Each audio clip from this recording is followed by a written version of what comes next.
Bismillahirrahmanirrahim.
Assalamualaikum warahmatullahi wabarakatuh. Innal hamdalillah nahmaduhu wa nasta'inuhu wa nastaghfiruh wa na'udzu billahi min syururi anfusina wa sayyiati a'malina. May yahdihillahu fala mudilla lahu wa may yudlil fala hadiyalah. Asyhadu an la ilaha illallah wahdahu la syarikalah wa asyhadu anna Muhammadan abduhu wa rasuluhu la nabiyya wa la rasula ba'dah. Nusalli wa nusallim ala nabiyyina Muhammadin wa ala alihi wa ashabihi wa man tabi'ahum bi ihsan ila yaumiddin. Amma ba'd. Al-mukarramun yang kita atau kami muliakan, Ketua DKM beserta seluruh jajarannya. Kemudian demikian juga dengan para tokoh, para sesepuh, dan para pemangku kebijakan serta jamaah sekalian, Bapak dan Ibu serta saudara-saudara yang insya Allah sama-sama dimuliakan Allah Subhanahu Wa Taala. Alhamdulillah, tadi kita sudah sama-sama melaksanakan salah satu kewajiban kita, yaitu melaksanakan sholat subuh berjamaah. Dan mudah-mudahan apa yang kita lakukan ini masuk pertama adalah ke dalam sabda Nabi, di mana Nabi kita menyatakan man shallal bardaini dakhalal jannah. Barang siapa yang melakukan salat di dua waktu yang sejuk atau di dua waktu yang dingin, maka dia pasti masuk surga. Yang dimaksud dengan melakukan salat di dua waktu yang dingin, satunya salat apa Pak? Satu salat subuh, dua salat asar. Atau yang kedua masuk ke dalam sabda Nabi kita ketika Nabi menjelaskan tentang keutamaan salat isya, demikian juga dengan keutamaan salat subuh. Maka diantara makna sabda beliau, ketika seseorang melakukan salat isya, maka dikatakan dengan faka'an nama qama nisfal lail. Orang yang melakukan salat isya berjamaah itu seolah-olah dia telah melakukan atau menghidupkan separuh malam. Yang kemudian dilanjutkan, dan barang siapa yang melakukan salat subuh, maka faka'an nama qamal laila kullah. Ya, jadi yang kemudian seseorang melakukan salat subuh berjamaah, maka dia seolah-olah kemudian telah menghidupkan seluruh malamnya. Paling tidak itu. Yang kemudian hadirin sekalian, Bapak dan Ibu yang dimuliakan Allah Subhanahu Wa Taala, berkaitan dengan tema yang disodorkan kepada saya adalah berkaitan dengan bagaimana strategi ada satu kelompok yang sebenarnya ketika hari-hari ini kita mendapatkan berita, ada salah satu kelompok di Indonesia, ya, atau bisa jadi ormas, ya, atau sudahlah kita sebutkan HTI misal, ya walaupun saya bukan dari HTI, tetapi ketika ada kebijakan bahwasanya HTI ini kemudian akan dibubarkan, akan atau sudah, Pak? Sudah diumumkan. Ya, dan kita tahu hadirin sekalian, Bapak Wiranto adalah sosok yang juga pernah tampil berbicara di forum besar HTI dan tidak pernah ada kritikan. Ya, maka mudah-mudahan beliau kemudian mengambil kebijakan yang kemudian tidak merugikan kaum muslimin, memberikan dukungan kepada kaum muslimin, dan tentunya kalaupun itu sudah dilakukan agar kemudian meninjau ulang. Bahkan sahabat dan teman saya yaitu saudara Fahmi Salim pernah ngisi barangkali ya di acara subuh berjamaah. Jadi Ustadz Fahmi Salim itu selain duduk di MUI Pusat, beliau juga adalah ketua MIUMI DKI, dan saya adalah wakilnya di Majelis Intelektual dan Ulama Muda Indonesia, dan Ustadz Bakhtiar Nasir adalah sekjennya, ya sekjen MIUMI, yaitu Majelis Intelektual dan Ulama Muda Indonesia. Dan saya akan menyampaikan sedikit pesan beliau, karena tadi saya melihat panitia sangat antusias untuk mengundang beliau. Dan sebelum saya berangkat ke Bukit Tinggi, sempat saya mengontak beliau dan menyampaikan bahwa saya akan mengisi acara GNPF MUI. Maka Ustadz Bakhtiar Nasir, ini saya sampaikan ya WhatsApp dari beliau. Ya, beliau mengatakan barakallah Ustadz Anung. Ya, semoga Allah memberkahi Ustadz Anung, itu saya sendiri. Kemudian beliau mengatakan, sampaikan salam saya pada umat dan tokoh di Bukit Tinggi agar menjaga ukhuwah Islamiyah dan memperluas gerakan subuh berjamaah hingga kepada para pemudanya. Ya, maka mudah-mudahan nanti kepanitiaan kemudian di bulan Syawal atau pasca Ramadan kemudian bisa mengundang beliau, dan acara hari ini juga insya Allah akan saya laporkan ya kepada beliau, dan mudah-mudahan nanti beliau bisa benar-benar hadir di acara subuh berjamaah di Bukit Tinggi ini. Barangkali ini salah satu pesan beliau. Beliau meminta untuk pertama adalah menjaga ukhuwah Islamiyah, menjaga solidaritas sesama kaum muslimin. Yang kemudian yang kedua adalah terus mengembangkan berkaitan dengan salat subuh berjamaah sampai kepada para pemudanya. Kemudian hadirin sekalian, tema yang kita angkat adalah berkaitan dengan salah satu sekte yang ada. Maka ketika sahabat dan teman saya yaitu saudara Ustadz Fahmi Salim, beliau ketika diwawancarai oleh salah satu media, ketika diminta komentar tentang kenapa Hizbut Tahrir Indonesia kemudian dibubarkan, maka beliau mengatakan, ya, di antara perkataan beliau adalah, kalau HT dibubarkan, kenapa Syiah tidak? Maka nanti dalam forum yang mulia ini, paling tidak saya akan menjelaskan sekitar 11 sebab atau 11 faktor yang menunjukkan bahwasanya Syiah itu adalah berbahaya bagi agama dan berbahaya bagi NKRI. Ya, paling tidak ada 11. Yang kemudian hadirin sekalian, sempat juga saya tuangkan dalam buku yang saya tulis. Ya, saya menulis buku dengan judul Sekelumit Penyimpangan Syiah. Ya, walaupun segini namanya sekelumit nih, Pak. Ya, Sekelumit Penyimpangan Syiah.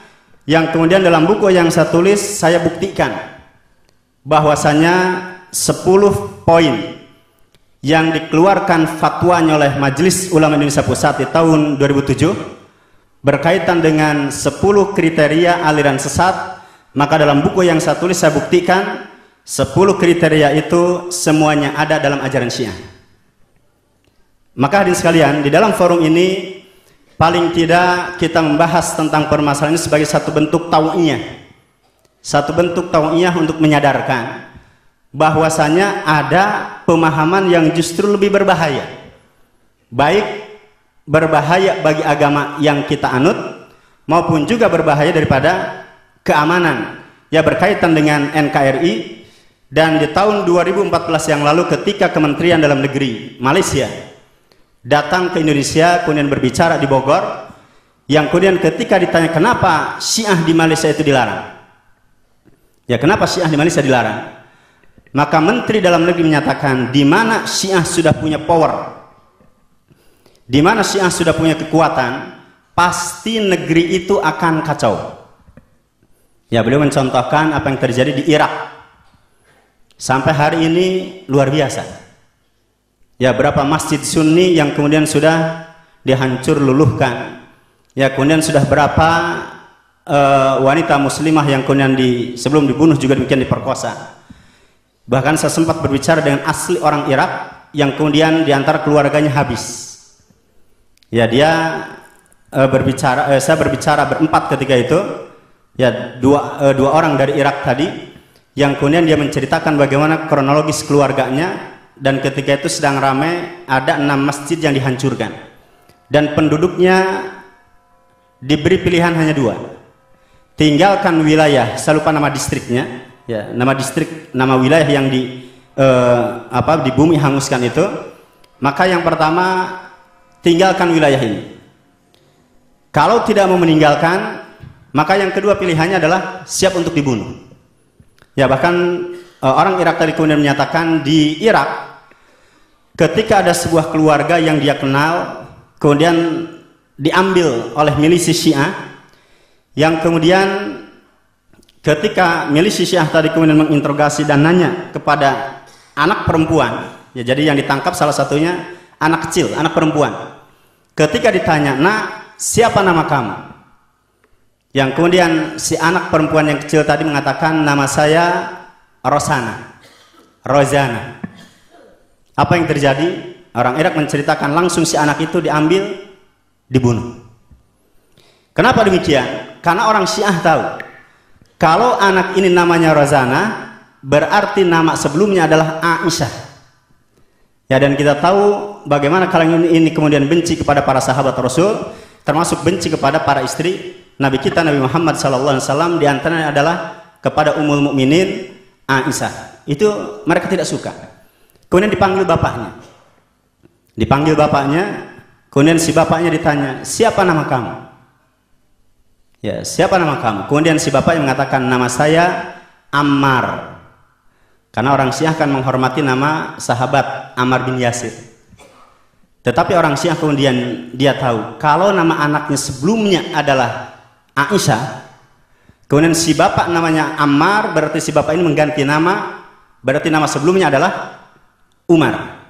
Ya, nanti akan kita di sini saya menyebutkan riwayat yang ditulis oleh ulama hadis kalangan ini, yaitu yang bernama Muhammad bin Bakir Al-Majlisi, di mana dalam bukunya Biharul Anwar dia menyebutkan berkaitan dengan bagaimana kebenciannya, khusus ya dalam kitab Biharul Anwar itu ada satu jilid besar, itu hanya berbicara tentang 3 tokoh.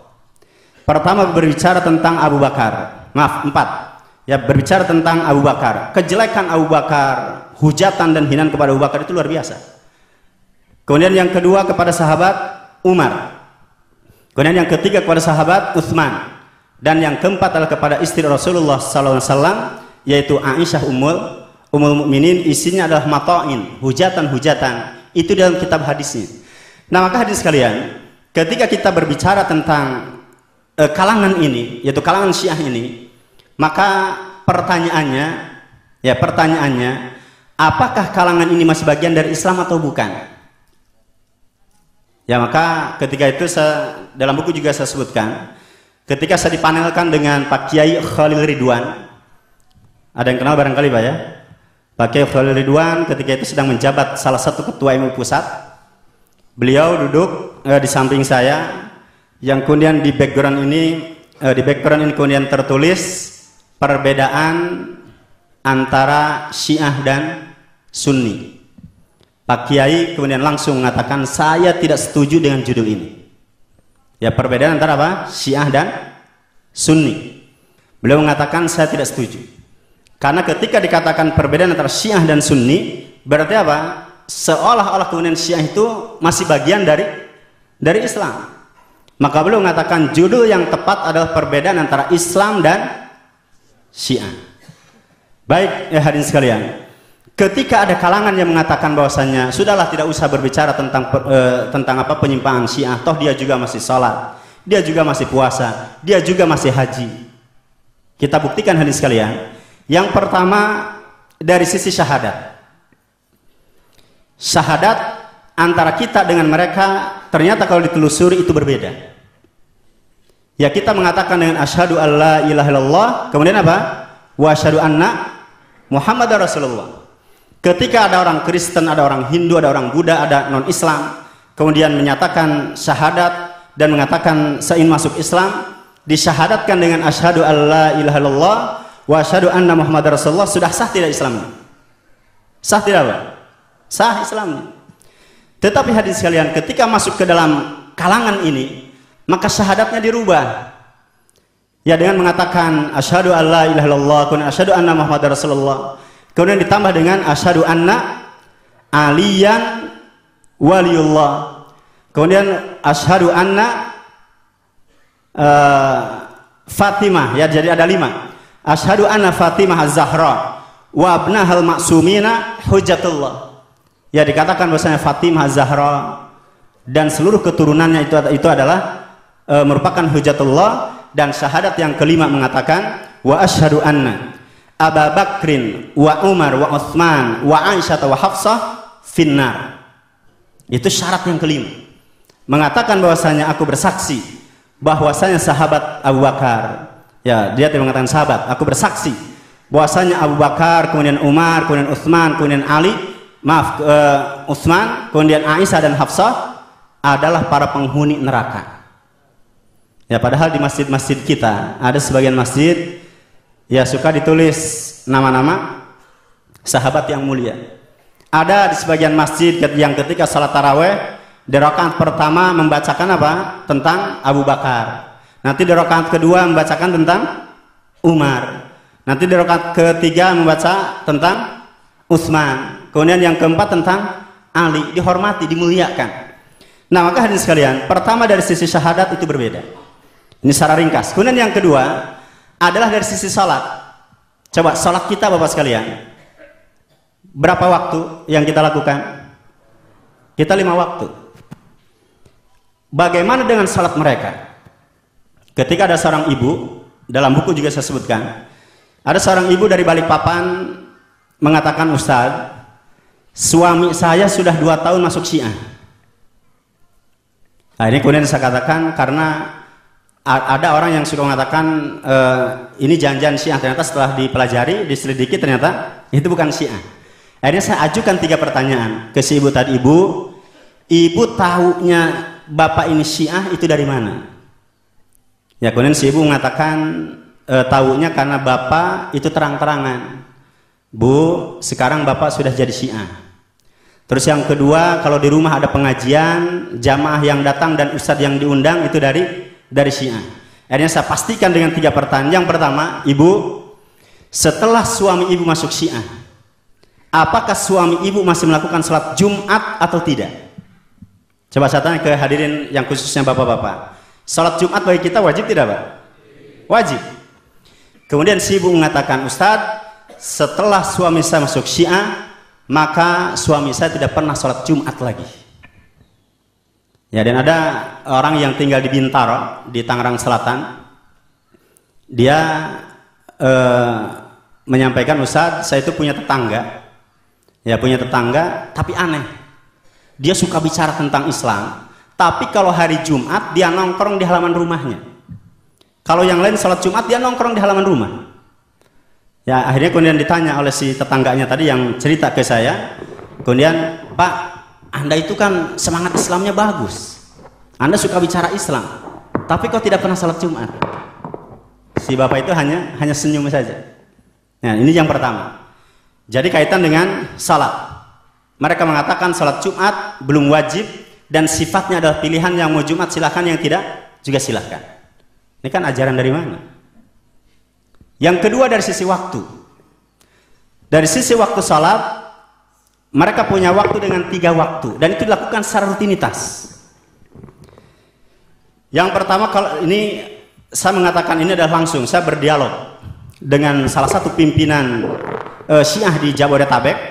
mereka datang 6 orang, ya kemudian kita bertiga di Radio Dakta di Bekasi. Yang kemudian sekalian, pimpinannya mengatakan salat kami dan salat Anda berbeda. Itu terang-terangan Pak, di forum. Salat kami dengan salat Anda berbeda. Kami kalau mau melakukan salat duhur, kami tunda sampai menjelang waktu asar. 5 menit sebelum waktu asar, kami salat duhur, baru kemudian asar. Kemudian yang selanjutnya, kalau kami mau melakukan salat maghrib, kami tunda waktu maghrib menjelang waktu isya. Ya, jadi sekitar 5 menit sebelum mau masuk isya, mereka salat maghrib kemudian maghrib, isya. Ya, belum lagi nanti akan kita bicarakan bagaimana dengan puasanya. Nah, maka hadirin sekalian yang dimuliakan Allah Subhanahu wa taala, ini dari sisi waktu salatnya, belum dari sisi praktek salatnya.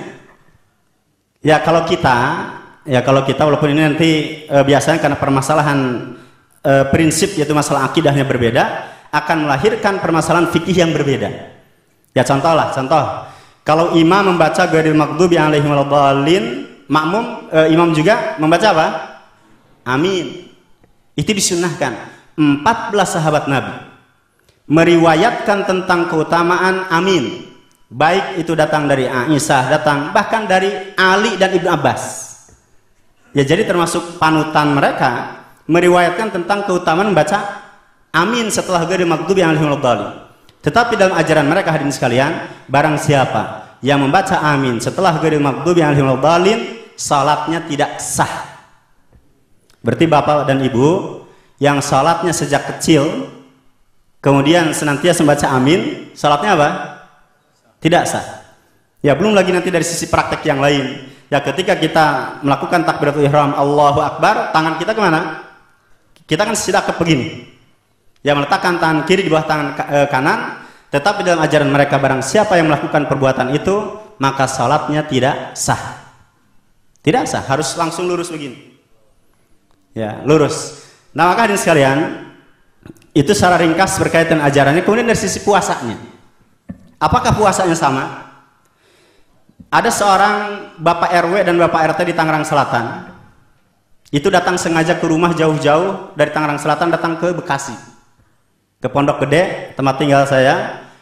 Pak RW dan Pak RT serta sebagian rombongan pengurus masjid datang ke rumah. Dia diantar pertanyaan, Ustadz, di masjid yang berada di wilayah saya ini ada yang membuat warga ini resah. Ya, membuat warga ini resah karena ibu-ibu di komplek kami kalau bulan puasa itu suka, mungkin di sini juga sama Pak, ya suka memberi takjil. Ya, misal dengan gorengan, dengan kurma, dengan aqua gelas misal. Ya, kemudian itu ibu-ibu rajin. Tetapi Ustaz, setiap diterima oleh imamnya dan 2 pengurusnya, kalau kami memberikan hidangan untuk berbuka itu diambil, disimpan di ruang imam. Ketika jamaah berdatangan, kemudian masuk waktu salat maghrib, makanan itu tidak dikeluarkan. Tidak dikeluarkan, disimpan di ruang imam. Padahal ibu-ibu sudah semangat beli, ibu-ibu sudah semangat masak, bikin kolak dan seterusnya. Tujuannya untuk siapa Pak? Untuk berbuka puasa. Kemudian si Bapak RW dan Pak RT tadi mengatakan, Ustadz, ini paham apa? Akhirnya saya katakan, saya pastikan ini paham Syiah. Akhirnya saya diminta dihadirkan ke masjid sana, dan ternyata benar. Jadi dalam ajaran Syiah hadirin sekalian, buka puasa itu adalah sudah bintang-bintang keluar, atau kalau menggunakan jam hampir masuk waktu isya. Salah seorang murid tokoh Syiah Indonesia di Bandung, ketika itu di Masjid Istiqomah di Bandung, langsung berdiri, ya, kemudian mengatakan, kami orang Syiah adalah yang melaksanakan firman Allah. Jadi kenapa kami berbuka puasa itu ketika sudah masuk waktu isya? Dia mengatakan karena kami mengamalkan Al-Quran. Saya tanya, Al-Qurannya apa? Kemudian dia membacakan, thumma atimus siyama ilal lail. Kemudian lanjutkan puasa itu sampai malam. Sampai malam hari. Ternyata dalilnya apa? Dalilnya Al-Quran. Saya tanya kepada orang tadi, kalau Anda mau mengambil ayat itu, kalau Anda mau mengambil ayat itu, Kenapa Anda hujat para sahabat yang dengan adanya para sahabat kemudian lahirlah ayat itu? Kalau Anda mau ngambil ayat tadi, harusnya Anda tidak menghujat para sahabat. Yang kedua, ketika Anda mengambil dalil dari Al-Quran tentang puasa itu kok sampai malam hari, panutan Anda siapa? Yang paling paham Al-Quran siapa, Pak? Rasul. Ya, yang paling paham tentang Al-Quran adalah Rasulullah. Maka kita kembalikan bagaimana Rasul berbuka puasa. Ternyata apa? Ya, bisa Nabi mengatakan dengan la yazalun nas bi khairin ma'ajalul fitr. Ya, manusia senantiasa berada dalam kebaikan selama apa? Mempercepat berbuka puasa. Jadi ketika sudah masuk itu buka puasa. Maka Imam Ja'far As-Shadiq, salah seorang imam mereka mengatakan idza gharubatis syamsu faqad halal iftar wa halatis shalah. Ya, Imam Ja'far As-Shadiq menyatakan jika matahari sudah terbenam telah halal berbuka puasa dan telah halal melakukan salat maghrib. Nah, ini mereka tidak. Belum lagi nanti dari sisi yang lain. Nah, maka hadirin sekalian yang dimuliakan Allah Subhanahu wa taala, ya maka yang tadi saya tanyakan kepada si ibu tadi tentang salat Jumat, demikian dengan salatnya saya tanya ke si ibu-ibu, salat suami ibu itu 3 waktu atau dirapel? Saya tidak mengatakan 5 waktu. Ya, saya mengatakan ibu, suami ibu kalau salat wajib itu 3 waktu atau dirapel. Ya, kenapa saya tanya begitu? Karena si ibu jika memilih salah satu dari jawaban, pasti itu orang Syiah. Si ibunya mengatakan suami saya kalau melakukan salat wajib itu dirapel. Ya, jadi hari ini hari Ahad tidak salat, Senin tidak salat, Selasa tidak salat, seminggu tidak salat nggak apa-apa, tapi nanti dirapel salatnya. Dan ternyata menurut saudara kita Ustadz Fahmi Salim, maka salatnya orang Syiah karena mereka dirapel, salatnya cepat. Ya, ngebut salatnya. Belum lagi nanti kaitan dengan di rakaat ketiga dalam salat maghrib, rakaat ketiga, 4 dalam salat duhur, asar dan isya, itu ternyata mereka tidak mewajibkan baca Al-Fatihah. Ya, padahal Al-Fatihah adalah rukun dalam salat. Maka nanti kalau Bapak diperhatikan salat mereka lebih cepat. Ya, salat mereka lebih cepat. Baik hadirin sekalian yang dimuliakan Allah Subhanahu wa taala, kemudian saya mengajukan 3 pertanyaan yang ketiga. Ibu, menurut suami ibu, nikah mut'ah, kawin kontrak itu halal atau tidak? Si ibu mengatakan, Ustaz, menurut suami saya nikah mut'ah itu halal, bahkan boleh nikah mut'ah dengan pembantu wanita. Nah, ini hati-hati ibu. Ya, jadi dan juga bapak-bapak ini hati-hati. Ya, ketika pasangan hidup itu masuk ke dalam salah satu ajaran yang menyimpang tadi, ya maka yang dikhawatirkan ada ajaran yang kemudian berkaitan dengan nikah mut'ah. Ya, misalnya contoh lah, ini hati-hati bagi bapak-bapak yang punya istri masuk Syiah, bahaya. Ya, contoh ya. Misal ada seorang yang bernama Zainab As-Salman, dia mengatakan, wahai guru, ya wahai maula, apakah boleh, ini seorang ibu, ya seorang wanita bertanya, wahai guru, apakah boleh bagi saya melakukan kawin mut'ah tanpa sepengetahuan keluarga dan suami? Kalau tidak boleh, ya kalau tidak boleh, bagaimana caranya saya bertaubat sementara saya sudah melakukan kawin mut'ah lebih dari 100 kali? Bayangkan Bapak dan Ibu, kawin mut'ah itu intinya perkawinan yang tidak disyaratkan adanya saksi, tidak disyaratkan adanya wali. Laki-laki dan perempuan berdua, si perempuan mengatakan mata'tu nafsi minka, itu akadnya. Kemudian si laki-laki mengatakan qabiltu mut'ataki, itu sudah sah tanpa saksi, tanpa wali. Sekarang pertanyaannya, seorang wanita menikah tanpa saksi, tanpa wali, sah tidak? Tidak sah dalam ajaran kita. Mereka berdua itu bisa. Ya, mereka mengatakan kita nikah mut'ah selama 3 jam. Ah, jangan 3 jam lah, kelamaan, 1 jam saja. Ya, dari jam 6 sampai jam 7. Ya, time jam 7 tanpa ada kata-kata cerai kamu, itu sudah otomatis bisa. Seorang ibu, dia konsultan, mengatakan, Ustaz, saya sedang menangani seorang anak lulusan SMA yang kemudian dia stres. Ketika ditanya, Ya, dan setelah diselidiki oleh si ibu konsultan tadi, ternyata si anak perempuan itu baru saja dikawin mut'ah oleh laki-laki. Setelah itu ditinggalkan pergi sudah. Yang rugi akan kawin mut'ah siapa? Laki apa perempuan? Perempuan. Ya, jadi tanpa saksi, tanpa wali. Salah seorang keluarga, ya sebuah keluarga besar datang dari Makassar ke Jakarta.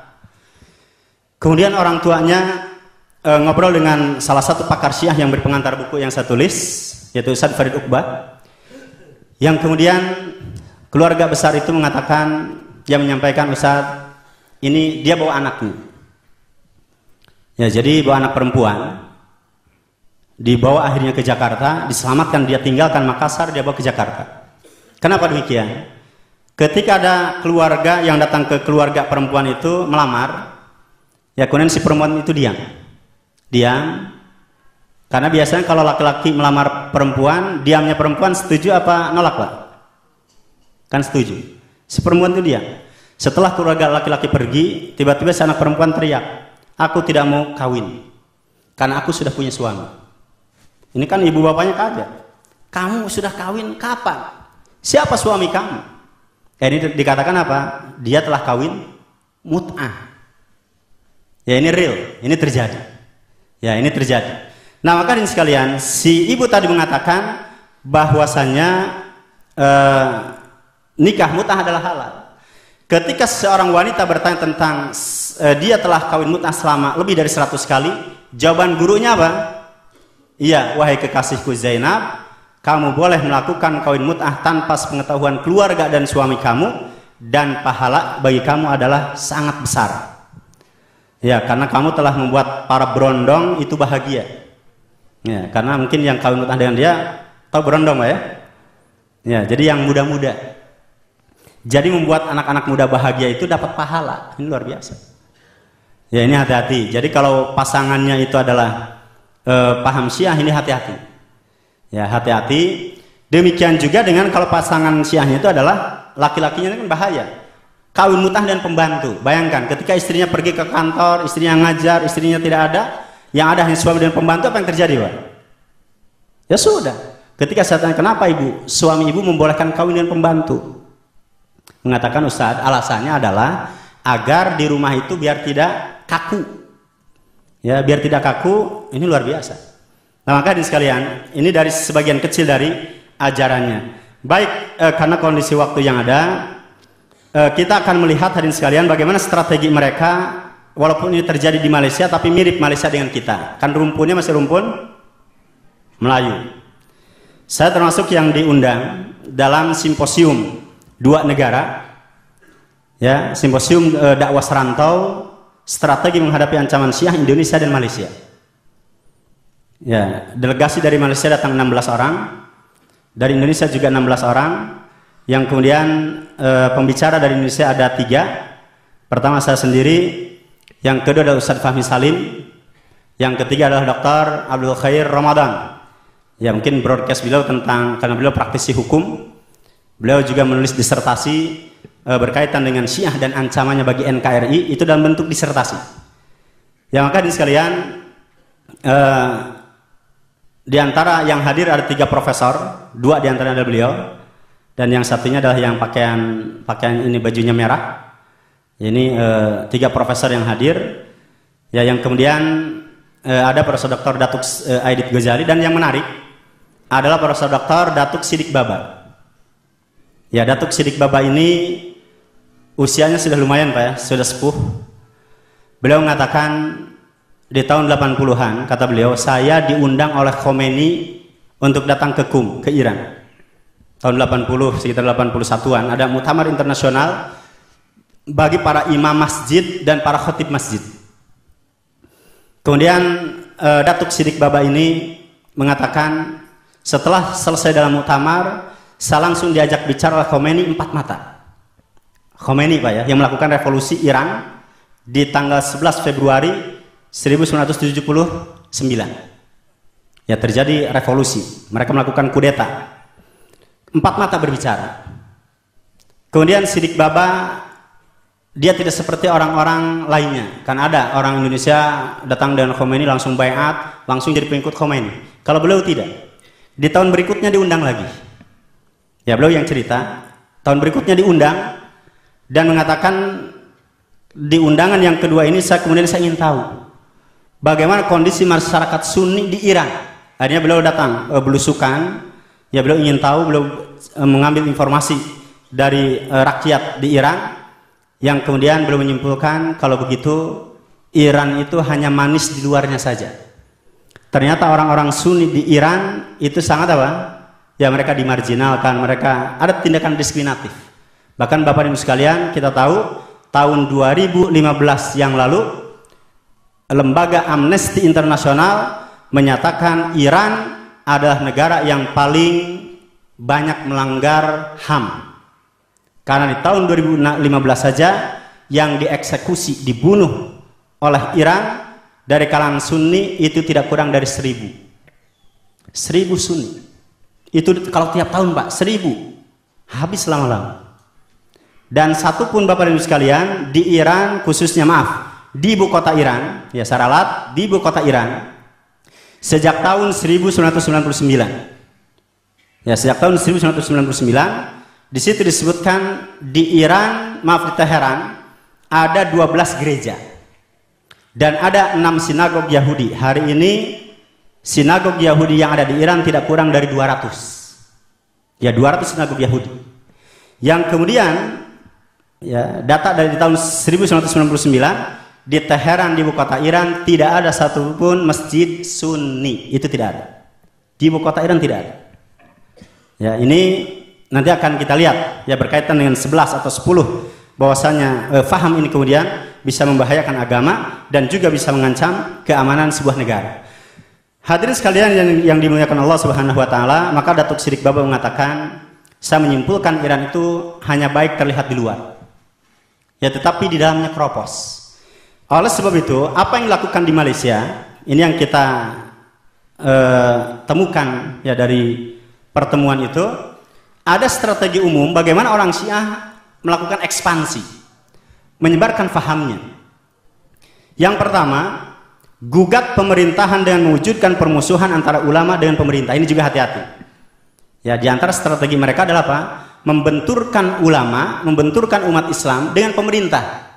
Ya, misal yang dituduhkan apa? Hati-hati, ini Kiai Fulan atau Ustadz Fulan adalah kalangan intoleran. Yes, Ustadz Fulan, Kiai Fulan adalah kalangan dan seterusnya, dibenturkan. Maka nanti kepada para pemangku kebijakan juga harus teliti, hati-hati. Ya, ini jangan-jangan ada permainan dari luar. Dan kata beliau, kata Datuk Aidit Ghazali mengatakan ini juga terjadi di Malaysia. Ya, para ulama dituduh entah dengan makar, dituduh dengan dan seterusnya. Ya, ini termasuk bagian dari permainan kalangan Syiah. Kemudian yang kedua adalah lemahkan ekonomi dengan menarik pemodal dari negara-negara luar. Di Malaysia contohnya ada 10.000 orang Iran. Ya, ada 10.000 orang Iran dan ada 300.000 orang Syiah di Malaysia. Maka hadirin sekalian, orang-orang Syiah ini mengambil para pemodal dari mana? Datangkan dari Iran, datangkan dari Cina, datangkan dari Rusia. Jadi negara-negara yang kemudian notabene adalah komunis itu ternyata apa? Bergandengan tangan dan mesra dengan Syiah. Terjadi juga di Yaman. Ya, di Yaman itu Bapak Ibu sekalian, tahun 2000 berapa? 15 di bulan Desember. Ya, 2015 di bulan Desember orang Syiah melakukan kudeta. Ya, jadi presiden yang resmi Abdur Rabbah Mansur Al-Hadi dikudeta Bapak sekalian. Ini ketika mereka sudah punya apa? Kekuatan berani mengkudeta. Dan ternyata didukung oleh siapa? Didukung di belakangnya dari Rusia, didukung di belakangnya oleh Cina. Demikian juga yang terjadi di Suriah. Ya, di Suriah didukung kekuatan Korea Utara, didukung kekuatan Cina, didukung kekuatan Rusia. Nah, maka hadirin sekalian, yang terjadi juga di Malaysia dan ini juga khawatir yang terjadi di Indonesia, mendatangkan para pemodal itu dari negara-negara luar. Ya, maaf ya, misal dulu zaman pemerintahan sebelumnya pemerintahan Iran itu tidak diberi posisi dulu. Tapi untuk sekarang mereka bergerak di perminyakan dan gas bumi. Iran ini diberi saham. Demikian juga dengan di pembangkit listrik mereka masuk di ranah itu sudah masuk. Ya bahkan mereka juga demikian, ya dari kalangan Syiah sudah masuk dalam dunia pendidikan dan seterusnya. Dan yang selanjutnya hadirin sekalian, luaskan pengaruh Syiah di negara-negara ahli sunnah wal jamaah dengan mengutamakan negara-negara yang memiliki kekayaan minyak. Di mana ada negara yang punya kekayaan minyak, Syiah pasti ada di situ. Ya contoh, di mana? Di Bahrain. Ya di Bahrain itu data di tahun 1911 orang Syiah di Bahrain itu 30%. 1911. Dan ketika data dibuka di tahun 2009, maka orang Syiah di Bahrain sudah menempati angka 54%. Ya berarti Sunni tinggal berapa? Tinggal 46%, bergeser. Jadi ini juga tidak boleh diremehkan. Ya tidak boleh diremehkan, minoritas bisa berubah menjadi mayoritas. Yang kemudian hadirin sekalian, demikian juga di Malaysia. Ya mereka datang sampai 10.000 dari Iran, dan total Syiah di Malaysia ada 300.000. Demikian juga yang terjadi di Indonesia. Dan yang terakhir adalah padankan perincian strategi dengan profil negara sasaran. Artinya apa? Adaptasikan. Ya maka orang Syiah itu kalau di Malaysia, dia masuk ke aliran kebatinan, dia masuk ke aliran-aliran sufi, diadaptasikan. Ini yang bicara delegasi tadi, ya dalam simposium tadi. Dan di Indonesia, hadirin sekalian, di Indonesia untuk Jawa Timur, ya termasuk Pak Kiai Idrus Romli, ini kan juga termasuk yang menyatakan apa? Di Jawa Timur itu yang masuk Syiah 80% adalah dari saudara-saudara kita dari NU. Itu masuk Syiah. Berbeda dengan di Makassar. Di Makassar itu kata Ustaz Zaitun Rasmin, di Makassar justru dari Muhammadiyah yang masuk ke dalam Syiah. Jadi bagaimana orang-orang Syiah kemudian bunglon? Ya dia adaptasikan. Ya misal ketika bagaimana di Jawa Timur atau termasuk sebagian wilayah yang ada, mereka masuk misal di malam Jumat tetap baca Yasinan. Baca Yasinan tapi lama-lama apa? Bergeser. Mereka mulai diajarkan tentang tawasul 12 imam. Mereka mulai diajarkan tentang apa? Doa Kumail. Ya, doa Kumail itu Zaid bin Kumail dan seterusnya. Nah, maka hadirin sekalian, yang dimuliakan Allah Subhanahu wa taala, ini penting saya sampaikan. Ya, ini sebagai pelajaran saja. Saya berkunjung bertemu dengan MUI Balikpapan. Ini beliau adalah tokoh senior di MUI Balikpapan. Ya dan beliau adalah sekretarisnya Ustaz Jailani dan beliau adalah Ustaz Kiai Arbaun. Ya beliau juga ketua Bazda di Balikpapan, tokoh senior di MUI Balikpapan. Beliau sendiri cerita Pak Kiai ini beliau cerita, Ustaz, saya itu dengan usia saya seperti ini, saya tuh tidak tahu kalau Syiah itu sesat. Saya baru paham kalau Syiah itu sesat setelah hadir dalam pertemuan di Bandung dengan Anas, Aliansi Nasional Anti Syiah. Bayangkan, selevel tokoh MUI, selevel ketua Bazda, ya dan selevel tokoh beliau, ketokohan beliau diakui luar biasa.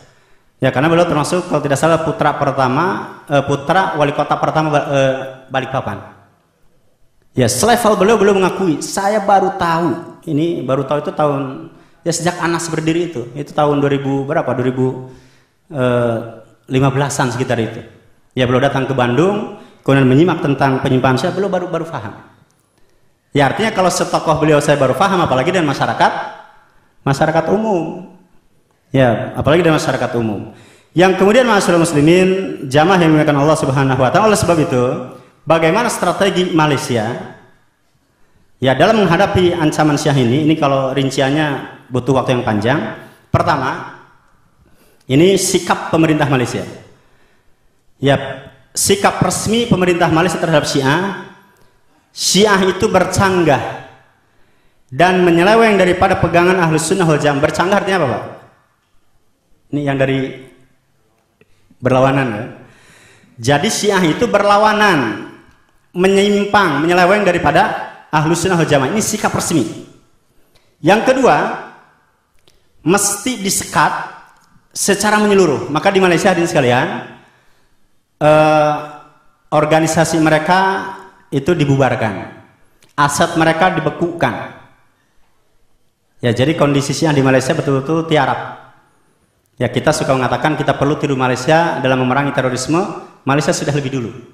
Ya, dalam menghadapi bahaya Syiah. Malaysia yang pertama, yang kedua Sudan. Sudan itu langsung menutup atase agama. Maaf, atase kebudayaan Iran. Itu ditutup, Pak. Kalau di Indonesia ada di Jakarta, tidak jauh dari Libya, ya, ada ICC namanya. Itu ICC di Sudan itu ditutup. Ditutup karena mereka tahu melalui ICC gerakan Syiah itu luar biasa masifnya. Kemudian yang ketiga, diharamkan pengamalannya di Malaysia. Sudah haram, Pak.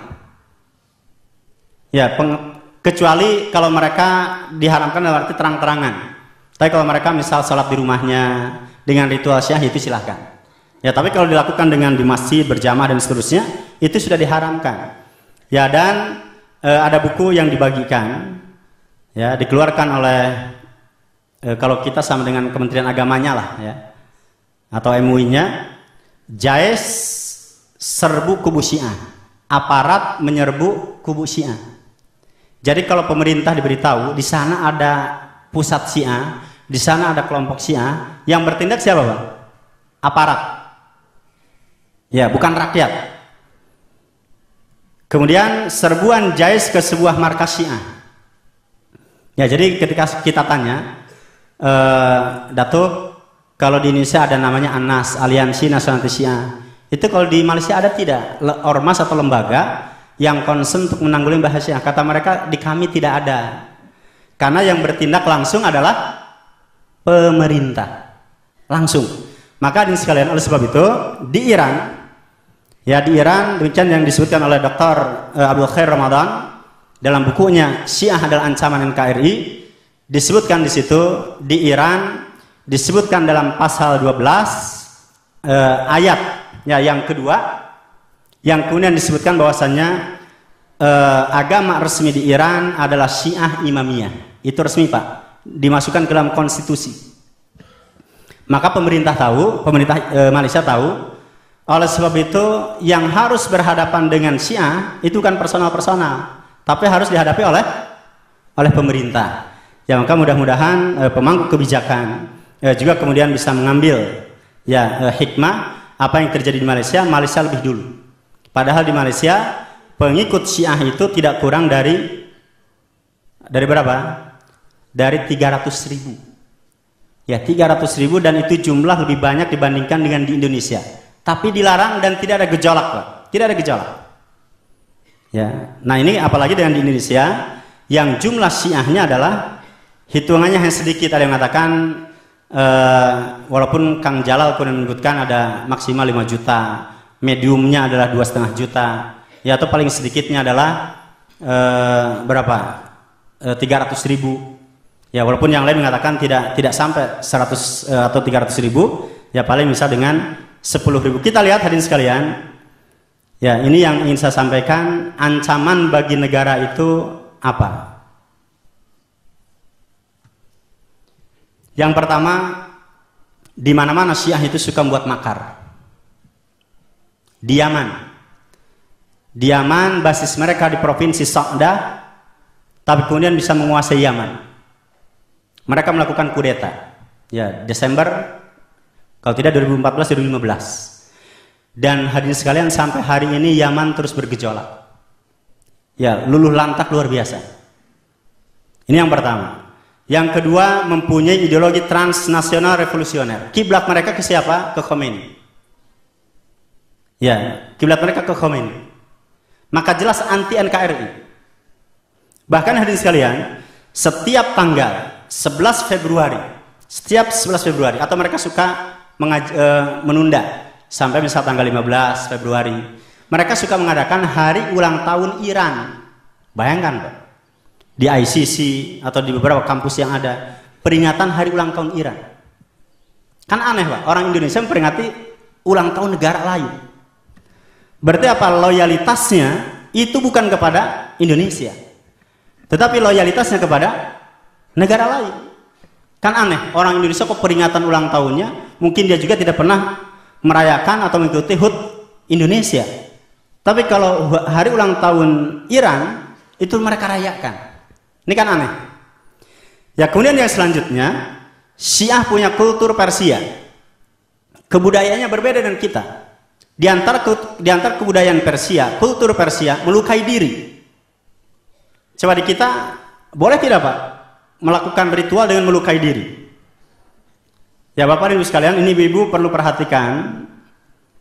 Ya, bagaimana di Indonesia kalangan ini sudah terang-terangan. Ya, maka di sini selamatkan generasi Muslim Indonesia, tolak yang harusnya tolak angin jadi tolak Syiah. Ya, karena Syiah bukan Islam. Kita lihat di Indonesia ini, Bu, Bapak sekalian, saya menyebutnya ada aliran Syiah Shiroziyah. Ini Syiah kelompok baru dan ekstrimnya juga luar biasa. Ya, ini salah satu tokohnya, pimpinannya. Ya, dan mereka biasa keberpihakan mereka kepada orang kafir. Kalangan ini biasanya berpihak pada orang kafir. Muhammad Tauhidi ini tinggal di Australia. Dia oleh pemerintah Iran diburu.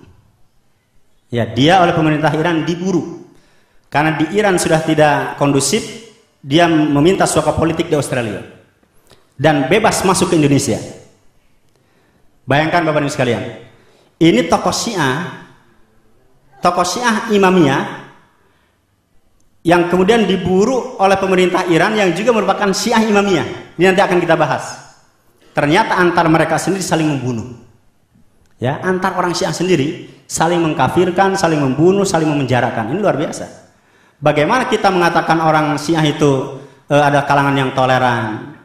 Ya, orang Syiah adalah kalangan yang baik dan seterusnya. Antar mereka saja saling mengejar, saling membunuh. Sampai gara-gara perbedaan antara faham antara kubu Syiah Khomeini dan kubu Syiah Shirazi, sampai yang namanya ibu ini namanya Renita, dulu kan pasangannya Kang Jalal, atau bahasa orang umum suami istri dan Kang Jalal. Tapi apa Pak?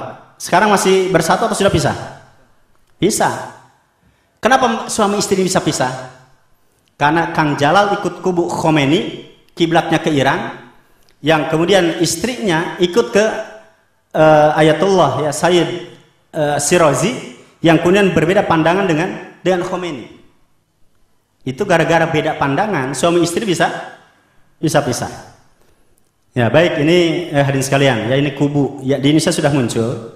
Ya, kubu ini di Indonesia sudah muncul, dan yang mereka lakukan ini contohnya. Nah, di sini ada kata-kata Bandung. Ya, ini contoh Bapak dan Ibu sekalian, bagaimana orang Syiah di Indonesia sudah berani melukai diri. Ya, ini kan luar biasa. Ini kultur Persia kok mau diadopsi di Indonesia. Ya, maka jelas ini bukan bagian dari NKRI. Faham ini. Ya, ini tidak cocok untuk tinggal di Indonesia. Ya, mereka melukai dengan pedang. Bahkan mereka mengatakan, kami sudah berani melukai diri kami, maka untuk melukai orang lain itu lebih mudah. Ya, karena kalau melukai diri kan terasa Pak. Linunya sakitnya kan terasa. Ya, maka dia punya prinsip, kalau kami sudah bisa melukai diri kami, apalagi dengan melukai yang lain. Ya, ini contoh. Ini contoh bahwasanya yang kita katakan adalah diantara alasan ya kenapa bahwasanya faham Syiah ini juga kalau dibandingkan dengan HTI jelas, maka Syiah jauh-jauh lebih berbahaya baik bagi agama dan juga bagi sebuah negeri. Yang selanjutnya di sekalian, Syiah itu anti kebinekaan. Buktinya apa? Coba para ulama Sunni dipenjara. Data Amnesty International mengatakan di 2015 tidak kurang dari 1000 ulama itu dibunuh. Berarti apa? Mereka ada kalangan intoleran. Mereka ada kalangan yang anti kebinekaan. Mereka koar-koar, mereka teriak-teriak, ini hati-hati dengan para ustadz yang intoleran dan seterusnya. Ternyata yang intoleran siapa? Mereka. Bukti yang kedua, yang tadi kita sebutkan, tidak ada satupun masjid Sunni di ibu kota Iran. Bayangkan Pak, di Jakarta masjid Syiah sudah ada. Di ibu kota Indonesia masjid Syiah sudah ada. Terbesar dalam skala nasional di Jakarta. Jadi maaf, di pinggiran Jakarta, ya perbatasan dengan Bekasi. Ada namanya Masjid Al-Mahdi. Yang kemudian hadirin sekalian, Sementara di Iran, di ibu kotanya tidak ada. Ya, kemudian yang selanjutnya adalah pernyataan dari Pak Kiai Atian Ali. Ya, Pak Atian Ali ketika itu diundang oleh kedutaan Indonesia di Iran untuk mengisi khutbah Idul Fitri. Apa yang terjadi? Kedutaan itu diteror, Pak. Ya, jadi seperti walaupun itu petasan, tapi petasan yang gede-gede itu. Ya, kalau yang gede-gede kan lumayan juga, Pak. Ya, jadi ada teror. Ya, bahkan susah untuk ditemukan. Di ibu kota Iran ini kemudian ada orang-orang yang ketika beliau ya mencari untuk sholat Id, ini ada wartawan, ya ada wartawan yang lain yang ke drivernya mengatakan saya antar ke masjid yang mengadakan sholat Id.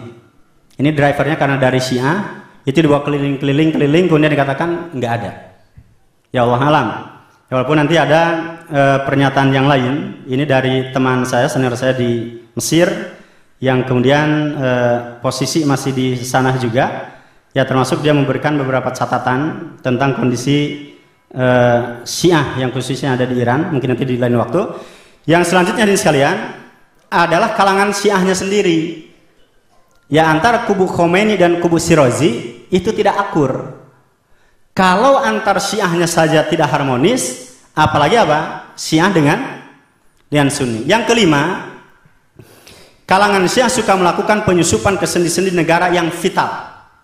Itu juga terjadi di kita. Kalau di Kuwait masuk di Kementerian Pendidikan. Ya, di Kementerian Pendidikan mereka masuk. Di kita pun sama. Sendi-sendi vital pemerintahan mereka berusaha masuk di Puskur, ya di pusat kurikulum.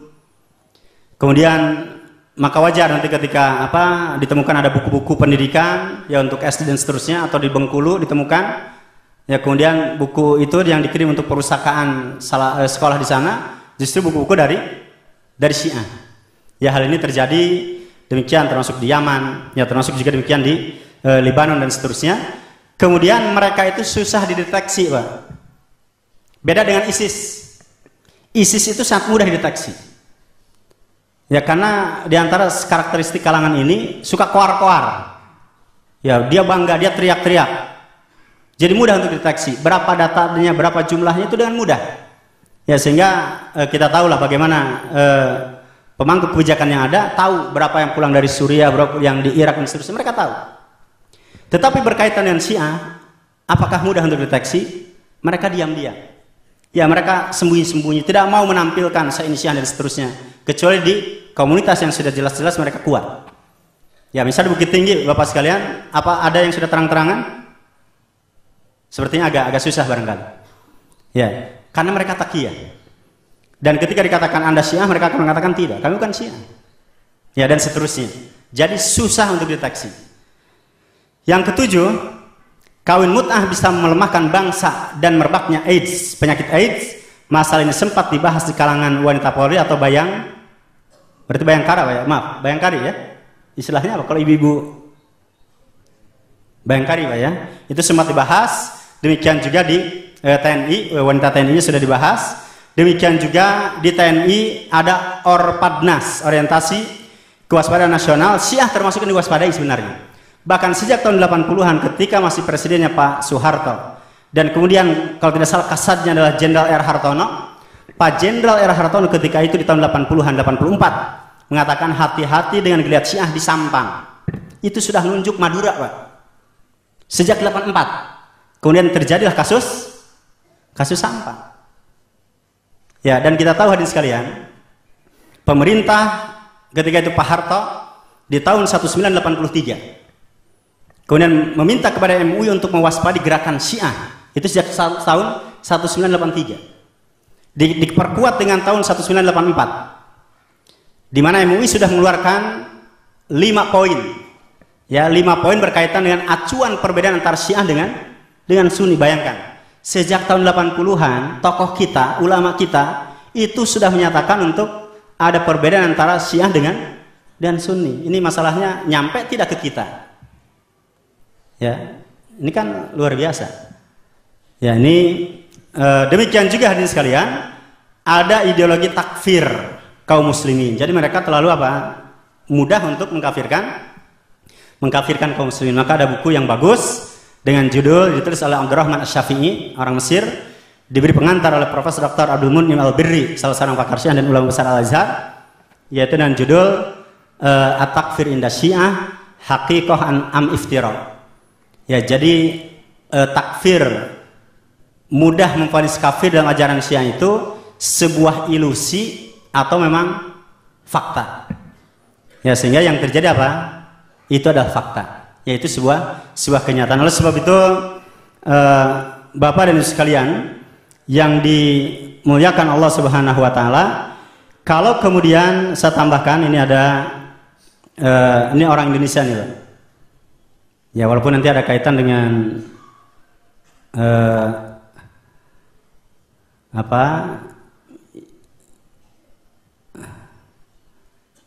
ya ini sebentar.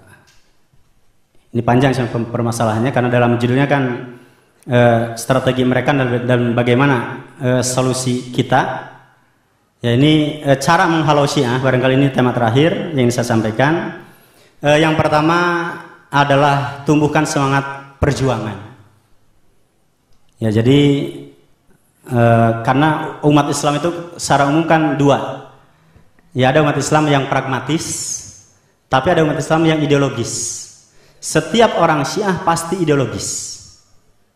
Ya, mereka militan-militan orang Syiah itu. Dan biasanya Bapak Ibu sekalian, kalau orang Syiah kalau ada orang sudah masuk Syiah, untuk keluar lagi itu susah. Susah kalau untuk keluar lagi. Ngeyelnya luar biasa. Ya. Maka karena orang Syiah adalah kalangan yang ideologis, maka umat Islam pun harus ideologis, jangan pragmatis. Yang kedua, harus ada gerakan yang terorganisir, jangan individual. Ya, maka mudah-mudahan dengan gerakan subuh ini yang kemudian bisa melahirkan ada yang solidaritas sesama kaum muslimin, ya kemudian juga tidak bergerak sendiri-sendiri, tapi hendaknya senantiasa berinteraksi dan berkomunikasi dengan para ulama. Kemudian yang selanjutnya adalah hendaknya ditanamkan dengan lapangan. Ya, sehingga tahu mana lawan, mana kawan. Jangan sampai orang Islam jadi musuh. Ya, ini salah. Bapak Kiai Ma'ruf Amin, Ketua MUI Pusat, ketika menghadiri deklarasi Ikatan Ulama dan Dai ASEAN di Depok, beliau mengatakan begini, kecerdikan atau kecerdasan orang Syiah adalah menjadikan perkara yang prinsip, menjadikan perkara yang pokok itu jadi cabang. Bayangkan Pak ya, rukun Islam kita ada berapa?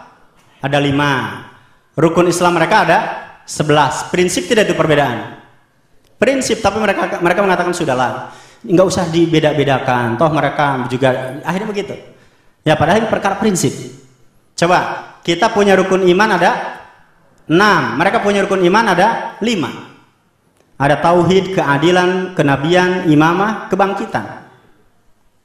Istilah itu juga Bapak mungkin nggak kenal Pak ya, rukun iman. Itu prinsip. Tapi mereka mengatakan sudahlah ini perkara yang cabang dan seterusnya, bukan yang pokok.